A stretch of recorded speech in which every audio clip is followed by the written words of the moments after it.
Inconsistent.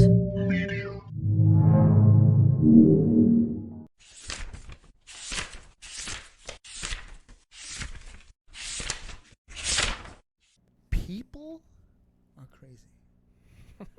Okay. Nowadays, we got a better lock on it. You know, we can kind of identify who's who. You know what I'm saying? We can kind of figure it out. Back in the day, a lot of people isolated. We don't know what's going on over there. Nobody, you know, if somebody acts crazy, like, oh, he's just a weird person. We don't know there's something mental about this person. You know what I'm saying? And sometimes we kind of, even today, we kind of do. Like, oh, he's crazy. You know, just stay away from him. He's weird. You know what I'm saying? But back then, you never know. You know what I'm saying? Somebody could have been a little serial killer and you would never even know. You know? Also, too, it's way easier to get away with crimes back in the day than it is today. You know? Unless you're in a rural part of the world, you're going to get away with it. Right. You know? Anyway. When you say most people could tell weirdos, I think that's because we're here. Yeah, you kind of get the vibe like. Right, because we're exposed to so many people here in New York City. That's what I'm saying. It's easier for us. Whereas someone in the rural area is like, that's what I'm saying. In rural, you kind of get, you still kind of. Or the individual that's not crazy can't identify the crazy person because they really don't have much to go off of. He's just a little off. That's all. He's a little that's funny. How he is. That's how people are sometimes. They're a little crazy. Right. Especially if that's the only crazy person you ever met in your life. Right. Exactly. So you have nothing to draw comparison. Yeah. You're kind of like, oh, he's weird. He's quiet. He laughs. Regular guy. Sometimes he laughs but to himself. And then you ask him, what the hell are you laughing about? He's like, oh, I'm just thinking about something funny. He's like, oh, I do that too sometimes. Oh, yeah. So I'm crazy too. Yeah. All right. We're all crazy here. All right. And then before you know, he's eating a cat. You're like, oh, okay. Okay. He had support for our ass. I didn't expect that. All right. So this guy, Ed Gein. He was known as a serial killer. Okay. Technically, is he a serial killer? I don't think so. But he's known as a serial killer. One of the most famous. One of the first in America. American history. Like modern American history. Like, we have proof that we can go for. Like, I'm sure there were serial killers during the Wild Wild West. Yeah. We just don't know who they are. The 20s. Yeah, 100%. Like, they were just going crazy. 1800s. 1800s. Sure. Serial killing all over the place. Yeah, so it's not a new thing. Yeah, we just didn't know. But he wasn't known as a serial killer, though. That's what I'm saying. Not technically not a serial killer. Technically not a serial killer. But, you know. It's just what he did that messes with the psyche. Yeah. It's just a very unusual, you know, to say it nicely, thing that he did. So he was born in 1906 in Wisconsin. He lived there with his mom, his dad, his brother. And his dad was an alcoholic, right? Never could keep a job, whatever. The mother was hyper religious. You know what I'm saying? One of those weird, the end is near type people. You know, everybody's sinful. Pentecostal? That's what I would say. Like, I would say what we would look at now as Pentecostal. You know what I'm saying? So the father eventually died of God knows what. I think it was a liver disease or something like that. Heart failure. There you go. So the mom kind of took the kids. She moved to like a very rural place, like 150 acres, you know, farmland, which to us is just like, that's crazy. I would love to have that. You know what I'm saying? But they were so secluded from everybody. Who the hell is us? I'm chilling, bro. I would love to have farmland. You would love to be in a farm? I'd love it. I would love to have acres with cows and chickens. And all right, so she's a widow. She's raising two boys. She's hyper-religious. Ultra-conservative. And she's basically telling them, stay away from those women. You know, they're all beep. I can't say the word. They're beeps. They're beeps. They're beeps. They're dirty. They're dirty beeps. You don't want that dirtiness on you. That's disgusting, right? So he grew up in this mindset. You know what I'm saying? Only attached to his mom, very much so. Right. You know, and very separated from the rest of the world. So he had a very strong connection to his mom. And he was also a little off, which kind of, you know, added to that. His brother, on the other hand, was kind of recognizing, like, yeah, she's crazy. They went to regular school, and they met other people. And the brother was a little bit more out there, made friends. But Ed, on the other hand, didn't really talk to anybody. He was kind of like on his own. Right. He had more of a comparison of what it is. Yeah. Right? Like, he was off, and everybody knew it because, again, he would have fits of laughter, like the Joker. You know what I'm saying? Ooh, that's good. Um, That's good, actually. I like that. The brother was like, they're weird. I need to go meet somebody. He actually had a girlfriend and everything, talking about getting married. And I think, well, you know, psychologists nowadays look back and review everything, and they're kind of like, he knew that his brother was going to get separated from him. And it was only them three always. And that hyper kind of like, you can't leave. His brother died on the farm and got burned in a bush or something like that. Got a heart disease and had a heart problem, whatever. And at the time, they're like, oh, he just died and burned in a fire. So it was Ed who called the cops. Yeah. And mysteriously led him to find the body. Yeah. So again, later on, people look back and it's like, he probably killed his brother. Probably did. Again, there's no proof. There's no proof. It's just us kind of like thinking. Speculating. Again, what people do with the freaking Jeffrey Epstein files. I mean, he was there, though. He must have did something. He was there. Right. You know what I'm saying? It kind of like what's happening here. We kind of like. Because allegedly he had, his older brother had gotten involved with a woman who was pregnant, I think out of wedlock or divorced. She's a hussy. And the mother must have put in his head that this is he's a dirty hussy. Yeah, exactly. And you know, he's betraying our values, and so it's because of that, it's speculated that the older brother wanted to leave, and his younger brother was like, nah, bro, like, how could you betray mom? Yeah. So when we were decided to have this topic real quick, there's a Netflix story on this guy Ed. Yeah. Did you see it? I only saw the trailers to it. I never really actually seen it. So I only got up to like the second episode when they narrated the killing of his brother. Okay. And you know, it was abstracted because we don't know exactly what happened, but it was enough for me to be like, I'm not watching this because it's what this guy was doing. Yeah. You know, it's just mind-boggling, and that's why he's up there as far as, you know, one of the, you know, well-known murderers of our century, because it wasn't the amount of people he killed, it was how he killed these people. Well, he didn't start killing anybody, first of all. We don't know what he did to his brother. Right, exactly. Let's just take that off the table. Right, okay, fine. Eventually his mom passed away and he was by himself. Yes. Okay, lonely guy, missed his mom. And I guess that connection with his mom for like, I need my mom. I need her back here. Right. It was that triggered his... Yeah. Because it's the end. It's like I'm completely alone. Almost like isolation. Right. I'm used to being here. I'm not used to being out of, you know, my mom kept me here. Now I'm completely alone.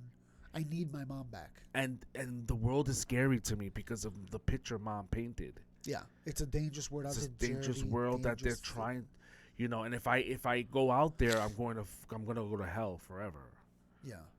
So, allegedly, he would visit the grave of his mom, and realize during one of these grave visits that, oh, they just buried somebody over there, a fresh person got buried there, and the name, I guess, made him feel like she's a woman.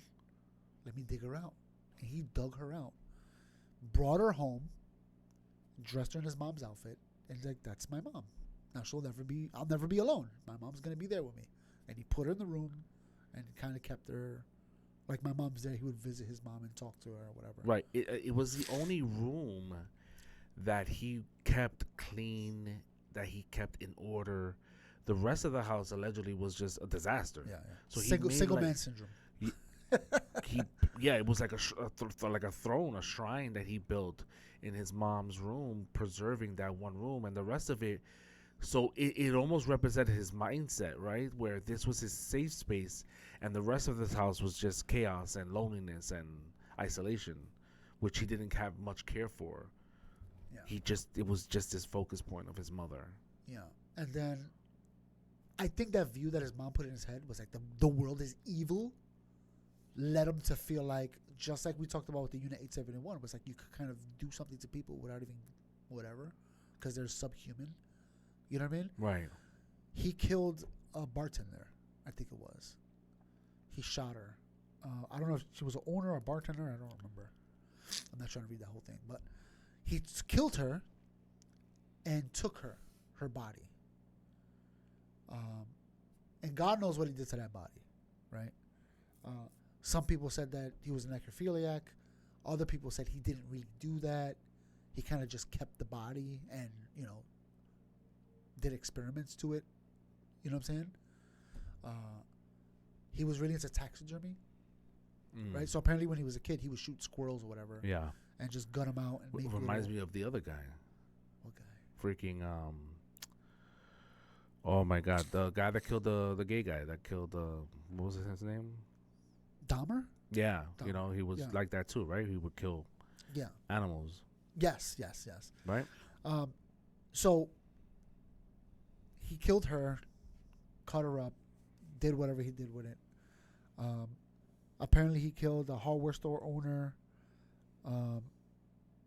Anyway, the point is that when it came down to it, I think this is how they freaking caught him, was that they figured he was the last person to see these people. And they were like, well, he was the last guy. So let's go ask him. Let's go find out. Yeah, what happened? Yeah. What did you see? I don't know if that was I don't know how the laws were back then. I don't know if that was enough to get a warrant to get into the house. I kind of look around. And then when they did that, they figured I was like word of mouth. I'm going in. Yeah. Right? So I think that was, once they got into the house, they realized what he was doing. First of all, the house is a disgusting mess. And then that's what I'm saying. The rest of the house was, except for where he had his mother, DK. They must have found his mom. And I was like, what the hell's going on here, Ed? And then they found the lampshades, the couch, the chairs. And what he would do is he would take the skin of the people. Which, just, why? Yeah. Why do you think? I don't know. Like, I get the whole putting the skin on to become his mother. Yeah. Like, to wear her, to be, like, one with her. Right? That's what he did, right? Yeah. I get that part. Okay. I mean, I get it. I understand it. Yeah. I mean, how do I... Right. I would wear it. I'm about to put Noelle on right That's now. That's right. He would put his mask, her face on. Yeah. So... And wear a dress, too, I believe. Yeah. Because it was like... That was his leader. That was his mother. That was his... He was like, all right, I'm going to be mom. I'm going to embody her. Body her. Right. She have her presence here in the house with me. Because all women, he was taught that all women were instruments of the devil. Yeah. Except for her. So it's the closest thing he could have to a relationship. Yeah. Right? Because he wasn't going to be with a woman. And it's weird because I don't know if psychologically if it's the same thing as the guy, Harold Camping. Remember, he was like a religious leader that put this in people's heads and they followed him to the death. Like they were selling off their everything. Right. Right? We out. And it was just like he kind of mentally took over you through this religious doorway. And I wonder if his mom did that to him. She took over his mind through this religious doorway, this belief system. Right. You know? And again, thinking about the Japan in World War II, kind of took over their minds in this kind of religious doorway, saying, we are this. We are the God, the emperors. You know what I'm saying? We are we're the only humans on this planet. Everybody else is just subhuman. Like, we are better than them. Right. Right? You know what I'm saying? That's exactly what it was. So I wonder if, again, he looked at these people that he killed like, oh, they're just like my squirrels. They're just animals. And what I used to do with my squirrels, I would, stuff them, use their fur for things. So I'm going to do that with these people. I'm going to turn them into couches and lampshades. And obviously there was some sort of sexual element to it. I don't think he admitted to doing anything to the bodies. I don't know. I don't remember. But he definitely kept parts of their organs separated, which made suspicious. Like, why would you keep the nipple? Just cut it out and just keep it? Right. Because at the end of the day, he's still a flesh with, desires and, the animal instinct of, that part nature, procreating or so did he keep those parts separate because it was his way of relieving himself, but in private, like separate this sinful thing, right? Because everything was sinful, right? Everything outside, the women were sinful, this sinful nature. Maybe he kept that, he separated the sinful, what in his mind was the sinful parts. Yeah. But also like blasphemy parts. there's also a part where he took a skull, he cut the top off the skull and used it as a bowl. Yeah, he would use it like to eat out of. So that the curiosity, like, what? Okay, there's a religious aspect, whatever. We get that, but this bowl thing is kind of weird. It's like, how does that fit the idea of a religious sort of mentality that they're bad, so they don't mean it? Or is it just that, I got these things, I might as well use them, just like an animal, like you would taxidermy an animal. I have the bones, I could do something with the bones. So to you, it's just an animal. I'll just use the top of the head as a bowl. It's perfect. Oh wow, this is like a perfect the depth. We look at bowls. That was a perfect depth for a bowl. I want this. I could use that. I mean, I'm trying to get where you're getting, but it's like, obviously he knew it wasn't a bowl. Was he so dirty that he didn't want to clean his bowl? So he figured, I'm already doing this. But that's what I'm saying. Like, he looked at them, they're not people. And one of the things that really set him off, and in the beginning, was learning about the Nazis, learning about all the things they did, and it kind of made him feel like, oh, okay, yeah, this intrigues me. You know what I'm saying?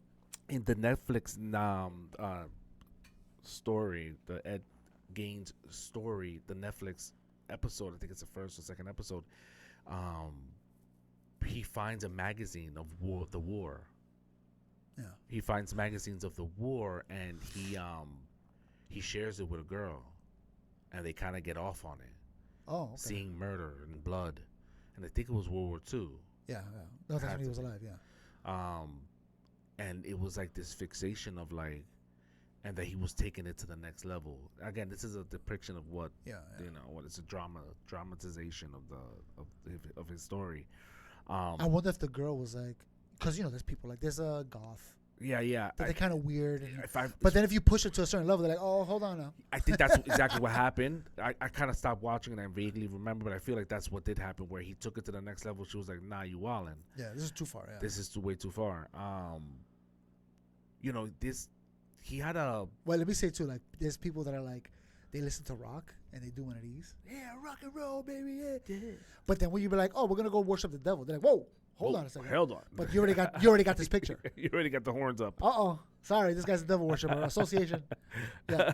But it kind of reminds me of that. It's like you guys that are like, yeah, I love rock. And then, when you push it too far, now let's be vampires. Right. And they're like, whoa, hold on. I still want to eat food. Like, take it easy. And we're not killing people, and right? It's almost like, would he have ended up this way had it not been for his mother raising him? I think so. But is it I already have a mental issue and anything I'll latch on to like, I'm going to do this anyway. Like, I'm prone to whatever you tell me if you're influential enough. No, wait, let me say, like, he's already mentally wrong in the head, and like, he's bound to do something to somebody. Like, no, I don't think so. And is he going to latch to anything to bring him there? I don't think he was. I think he was, different in the head. But I don't think his different. I think the part that was he was impressionable. He was gullible. He was, for lack of better words, he was weak. You and I we could herb this nigga. In other words. Yeah. You know what I'm saying? We'd freaking be bowls. Right. We have a whole bunch of skull bowls. We're gonna be the bowls if you herb them. You gotta be careful. No, I think that growing up, it was that. I think he was vulnerable to be, influenced to a certain extent, and I think that he was just left, with that open mindset of not having that structure. I mean, he had like this weird laugh, and his mother looked at it like it was a weakness, and she would force labor and prayer, like severe, like, you have this weird social laugh that's wrong. That's a weakness. I got to make a man out of you. And she sort of tortured him with that. You know what I mean? When it's just probably his way of expressing himself. You know what I mean? I think without a doubt, in my mind, had his father not died, maybe it would have been worse. Who knows? Yeah. You know what I mean? Because, she didn't get that way for any reason. Yeah, right? She basically like degraded the father because he couldn't keep a job. He was a drunk. And he saw that shit, and he was like, "Oh no!" Right. So to him, his mother was like the savior. She was like the emperor. Wow. Yeah. That's wild. So he worshipped that her, you know, and that's probably why he freaking turned the women into like outfits. He turned the stockings and masks. Because he wanted to wear that power. Yeah, and this is the only way he saw it. You know, powerful. Yeah, it's crazy. And then eventually he gets caught. He gets charged for the crime, but he's found not guilty. Okay? What? But they know he did it. But not guilty because he's insane. So we're not going to send you to jail. We're going to send you to a mental institution because you're clearly crazy. Right? You don't understand that what you did was wrong. To you, you're just like, no, they're not, you know, this is my mom. I need my mom. Like, this is like, I don't understand. Like, what's the problem? Like, you know, I know it's wrong because you're going to put me in jail if I do this, but I have to do it. Yeah. You know? So they put him in a mental institution. He basically lived out his life in this mental institution his whole life. Which, there's a part of me that kind of feels like, yeah, you should do that because we need to understand how he thinks. And in a jail setting, that's not. Like, you got to put him in a mental institution so you can interview him, psychologist. Which is... Yeah. Which makes a lot of sense. And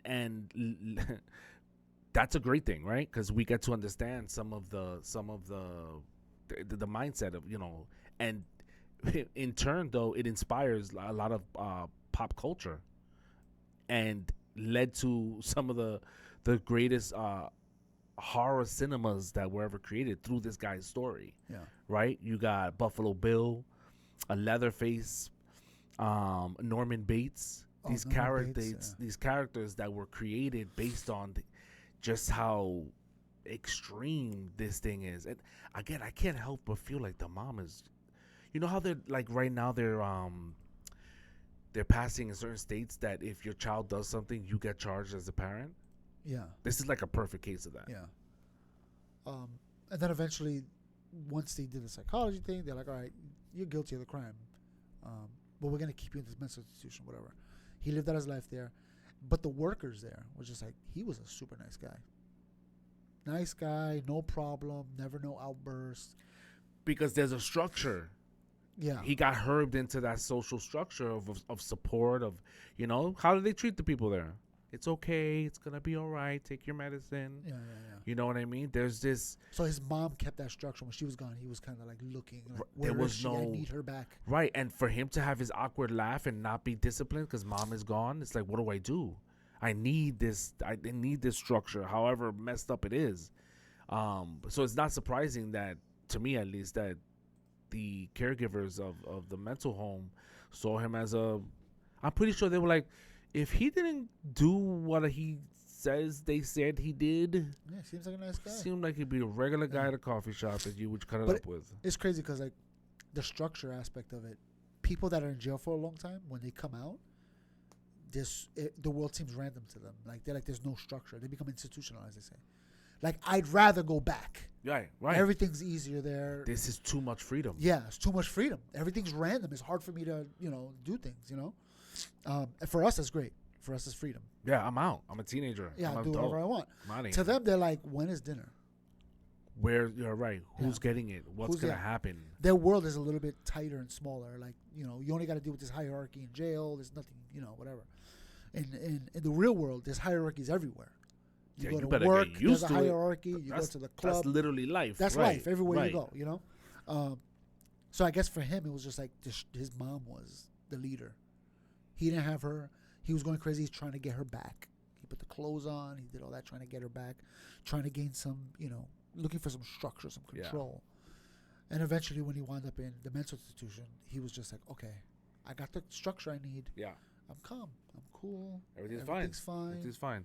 Imagine that mindset and not having his mother. His world must have just been like when we think of getting our freedom, like we just mentioned, as teenagers into adults. We're like, yo, I'm not gonna do this myself. For him, it must have just been like, it's too much. This is it's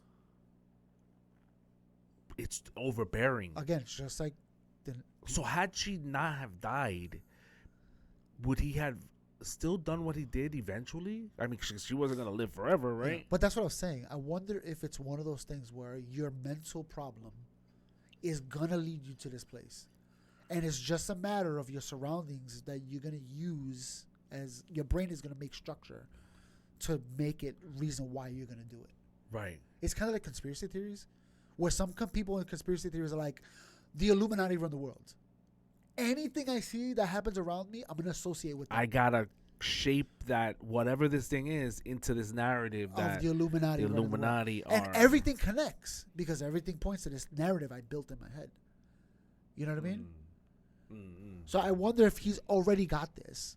He grew up with it. Whatever happened to him, whatever happened to him, and his religious, his mom, the structure will all fit into this narrative that led him to his location. Now, if he was born in another country in a different environment, would that lead him to killing somebody over there? Like he would use something else. Oh, the emperor, Right. The emperor said we have to kill their animals, so he'll be Unit 731. He'll join that. This is the way. You know what I'm saying?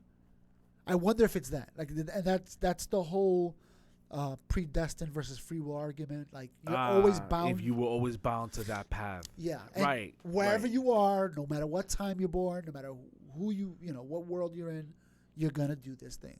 Like you have a subconsciously. So if it was the dad that died, that you're saying that he would have still been crazy. The dad would have raised him, but then died, and then he would have still. You're saying if the mom died and the dad would have raised him. If the mom died and then the dad he would have killed people, him. and they would have blamed it on the dad's alcoholism problem. They would have blamed it on, there's no structure in the home because the dad's never there. They would have blamed it on something totally different. Or is it that even with his mental issues, if he would have brought up in a different environment, he would have been fine. He would have been great. Yeah, he would have been, collecting baseball cards. That would have been his thing. He would have been a freak. I love baseball cards. I need every baseball card I find. Yeah, that's my thing. You know what I'm saying? Like, I obsess over it. And on the low, I kind of, beat off to it. I think it's that. I think it's that. Yeah. I think it's that one. I think that there's one aspect of where your social construct, your mindset, your whatever you want to call it, I think it's partly that. And the other aspect, the other side of the equation is you're raising your environment, Yeah. I think that both one plays directly into the other. And it's funny because, like, that idea that this person, because of the environment he was raised in, became something else, right? So instead of him being a murderer, he would have been raised and he would have just obsessed with Pokemon cards. Whatever. Right. On the spectrum, whatever whatever you call it. Yeah. Whatever you call it these days. What's scary about that is that means that those people are potential serial killers. Right? Think about it. Potentially, they could start killing people. Like, they're some of the most dangerous people on this planet then. And they're everywhere. If our argument, that would be the conclusion, right? Yeah. Because they're so impressionable, right? I think I'm using that word right. Yeah. That you could influence these individuals into anything. Yeah. And then if you leave them to that device, they'll just run amok with it. They'll just start killing animals, and before you know it, they're eating people. Oh my gosh! Raise your kids right. That's maybe we're doing fine because serial killers are running out. We're running out of this. There's not many left, right? They're very rare. You say that like we need to hit a quota this year. Yeah. You know they say that in your lifetime you walk past a serial killer. Really? Yeah, it's like one in, like, I don't know, a couple hundred, something like that, 1,000. So like a person would walk past a serial killer. I gotta look it up. At what point in your life you're gonna walk past a serial killer? You're gonna walk past. You're gonna encounter one. He's gonna be your barista. Like, it's gonna be something. Have you ever met a murderer? Yeah, I told you about one earlier. That's right. Yeah. We just had this conversation. Oh God, that's such a bad story. Yeah, they seem regular, right? The murderer. Yeah. The murderer's regular, right? All right, let's see what this says. Let's see what the internet says. Okay, it's entirely possible. Some estimates suggest an average person may unknowingly walk past several dozens That's extreme. When was that study? When was that? What year was that? This is AI telling me this. But it doesn't have a year that when this came out. Every live, including holding jobs, having families. Oh, basically what it's saying is that they're serial killers, yes, but they also have jobs. They have families. They're doing things. They're just random people walking around. If you're in an urban, densely population, you're almost guaranteed to walk past somebody that's a killer. Victim of a serial. Oh, he said you're it's extremely low risk that you'll actually be a victim of one, but high risk that you'll meet one in your lifetime. Is that saying the people are capable statistically, or that they actually are? Either they did it already, or they're gonna do it in the future. You've already walked past them, like you've talked to them, you've encountered them. I feel like this is a fortune cookie. It's a fortune cookie. You know anybody that killed anybody? I met one the other day. I was doing my job. And what am I thinking? I freaking work with something.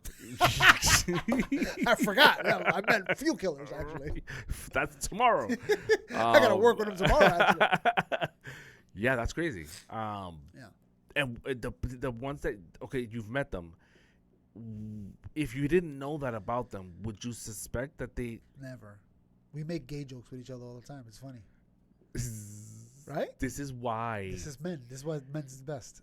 Men's are the best. Man's. This is why, when you look back at this like Netflix series, or you look at these murderers, you never get the sense of like, man, how could they not tell? Well, you know what it is when you watch the Netflix or whatever the movie adaptation, they make it obvious.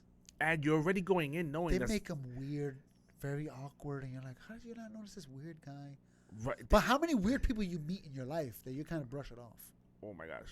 You're just like, I hate talking to the guy. That's what I'm saying. And so not only that, but you're also Netflix and the whatever production, the movie, the series. You're going in there knowing, there's something's about to pop off, right? Yeah. That's what previews are for. You're getting a taste of what, like, it's about to go down on this thing. So you're already going in there like, that's the bad guy, right? You ever watch a movie? Yeah, like, his eyes are dark. He walks like this. There he is. That's the guy. That's the one we're going to watch. It's never the happy guy. Never the happy guy. Yeah. And in life, the guy I met the other day, I was asking, you have any priors? He was like, yeah, robbery, possession, assaults, murder, homicide. I was like, he's like, also got AIDS. He's like, okay, let me write that down. I have to write it down. It's funny because I was sitting there, and then I'm not at that time. I'm not myself. There's another clinician there, and I know her personally. I could feel her eyeballs. Like I could feel her discomfort. Like he said murder, and it's like, calm down. We're safe. We're not gonna go anywhere. I think he's good with Yeah, he's trying to get something from us. He needs something. We're good. Unless he's kind of taking notes in his mind. He's like, okay, she works here. She's here at this time. What do you guys think about this? The lack of serial killers, even though Ed Gein wasn't considered a serial killer. Killeresque. Is it possible that we deal with someone who's this psychotic today and age? What's the most recent person that did some crazy sick stuff like this that you can remember? How many serial killers do you know? But like, no, literally, like, when was the last time you saw somebody cut? Like what? Like, kidnapping was the most recent thing with that news reporter's mom. I've heard of something crazy in New York. This happened, I think, last year, where this kid, his dad, I don't know if he was a sanitation worker or if he was a mechanic for sanitation. That he killed him. The kid killed his dad, and hit him in the head with a hammer, in the bathtub or whatever, and then took a fork and ate a piece of his brain. And this just happened. I think it was in Staten Island, even. Oh God. Yeah.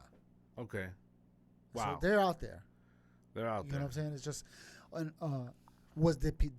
now that this person did this, is his family in retrospect thinking like he was a little off? Yeah. Or were they like, I can't, because neighbors always do. I can't believe he was such a good kid. I would have never guessed. Always said hi to me in the morning. It's always that, and I never thought we could do that. Because that's real life. Like that guy, the Long Island guy. Oh, right? Rex Human? I would have never thought it was him. He's such a nice guy. Right. Right? The pizza got him. The pizza got him. The pizza got him. Don't throw your pizza away. Don't leave pizza left over. Eat that crap. That's a fear of mine. What? That I'm going to eat something or drink a can throw it somewhere and it's gonna land on top of a dead body behind a bush. I'm not gonna know. Right. And then the cops are gonna test my DNA. Like, it was him. I'm like, what are you talking about? I don't know. Well, you hear that day? Well, technically, yeah. I just, whatever. Yeah, my saliva. And was we're there. supposed to believe Right. that you just threw it on top of the body. Right. So put your hands behind your back. Jeffrey Epstein thing all over again. You took the picture? Not the Jeffrey. How do we keep going back to this guy? Because it's the thought of, oh, you adjacent to it, It's so you guilty must by be guilty. association. Yeah. Damn. Yeah. All right, guys. You know what it is. So you serial killers out there, get some help. Yeah, if you're a serial killer, please comment below. Let us know how you did it. I want to know. I'm curious. I'm not gonna snitch. Just freaking tell me. Just leave it in the comments. Yeah. You got this. We out. Peace.